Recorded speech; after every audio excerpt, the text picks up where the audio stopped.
ঘোড়াঘাটবাসী, আপনারা এত রাতে বৃষ্টির মাঝে এসে এখানে দাঁড়িয়েছেন, আমাদের জন্য দীর্ঘ সময় ধরে অপেক্ষা করেছেন। আমরা সেজন্য আপনাদেরকে ধন্যবাদ জানাই। আমরা দেশভক্তি জুলাই পদযাত্রা 64 জেলায় আমাদের কর্মসূচি। আমরা আজকে হয়তো খুব অল্প সময়ের জন্য আপনাদের কাছে এসেছি। ইনশাআল্লাহ একদিন আমরা আরো অনেক বেশি সময় নিয়ে পুরো ঘোড়াঘাটবাসীর সাথে আমরা আমাদের মত বিনিময় করব।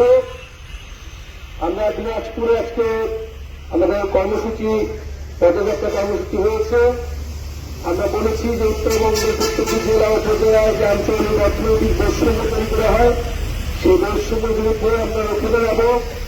জেলার গণঅভ্যুত্থান থেকে আমরা এই শিক্ষাই পেয়েছি এবং জাতীয় নাগরিক পার্টি প্রত্যেকটা উপজেলায়, প্রত্যেকটা